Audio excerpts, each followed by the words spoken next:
ଆରେ ସାଙ୍ଗମାନେ, ଶୀତ ଦିନ ଆରମ୍ଭ ହେଇଗଲାଣି। ଗତକାଲି ଜଙ୍ଗଲରେ ଗୋଟେ ସଭା ବସିଥିଲା। ସମସ୍ତେ କହୁଥିଲେ ଏ ବର୍ଷ ବହୁତ ଶୀତ ପଡ଼ିବ। ସମସ୍ତ ଚଢ଼େଇ ଏଇ ଜଙ୍ଗଲରୁ ଛାଡ଼ି ଆର ଜଙ୍ଗଲକୁ ଯାଉଛନ୍ତି। ଚାଲ ଆମେ ବି ସମସ୍ତେ ସାଙ୍ଗ ହୋଇ ଯିବା। ଆରେ ଟିକି ଚଢ଼େଇ, ସେପଟ ଜଙ୍ଗଲରେ କ'ଣ ଶୀତ ଜମା ନାହିଁ? ଆରେ କାଉ, ମୁଁ ଗୋଟେ ଚଢ଼େଇଠୁ ଶୁଣିଥିଲି ସେପଟ ଜଙ୍ଗଲରେ କମ୍ ଶୀତ ପଡ଼େ ବୋଲି। ଆମେ ସେଇ ଜଙ୍ଗଲରେ କିଛି ଦିନ ପାଇଁ ରହିବା। ଶୀତ କମିଗଲେ ଆମେ ପୁଣି ଆମ ଜଙ୍ଗଲକୁ ଫେରି ଆସିବା। ଆମ ଜଙ୍ଗଲର ଅଧିକାଂଶ ଚଢ଼େଇ ସେପଟ ଜଙ୍ଗଲକୁ ପଳେଇ ଗଲେଣି। ଆମେମାନେ ଚାଲ ସେପଟ ଜଙ୍ଗଲକୁ ବାହାରି ଯିବା। ଏମିତି କଥା ହୋଇ ଜଙ୍ଗଲର ସବୁ ଚଢ଼େଇ ଆର ପାଖ ଜଙ୍ଗଲକୁ ବାହାରି ଉଡ଼ିଗଲେ। କିଛି ସମୟ ଗଲା ପରେ ସେମାନେ ଥକି ପଡ଼ିଲେ। ଆଉ ଗୋଟିଏ ଗଛ ଦେଖି ସେଠି ବିଶ୍ରାମ ନେଲେ। ଟିକି ଚଢ଼େଇ, ଆଉ କେତେ ବାଟ ରହିଲା? ମୁଁ ବହୁତ ଥକି ଗଲିଣି। ମୁଁ ଆଉ ଉଡ଼ି ପାରୁନାହିଁ।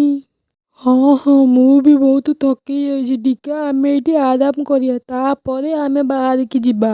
ଆରେ ଟିକି ଚଢ଼େଇ, ଆମକୁ ଏ ଜଙ୍ଗଲ ଛାଡ଼ି ଜମା ଯିବାକୁ ଇଚ୍ଛା ହଉନି। ହେଲେ କ'ଣ କରିବା କୁନି ଚଢ଼େଇ?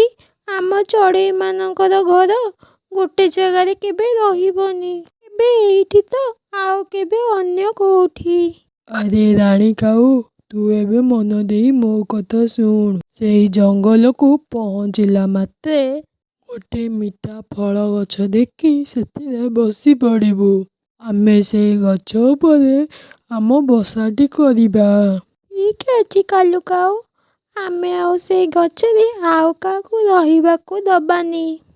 ତାପରେ ସମସ୍ତ ଚଢ଼େଇ ସେ ଗଛରୁ ପୁଣି ଉଡ଼ିବାକୁ ଲାଗିଲେ। ତାର ଜଙ୍ଗଲକୁ ଯିବା ବାଟରେ ସନ୍ଧ୍ୟା ହୋଇଯାଏ।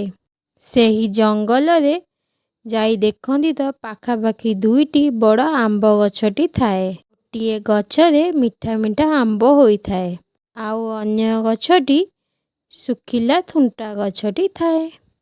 ଆରେ ଶୁଖିଲା ଆମ୍ବ ଗଛ, ତତେ ଶୁଭା ଯାଉଛି ତ ଚଢ଼େଇମାନଙ୍କ ଶବ୍ଦ? ଏଇ ଜଙ୍ଗଲକୁ କିଛି ଚଢ଼େଇମାନେ ଆସିଛନ୍ତି।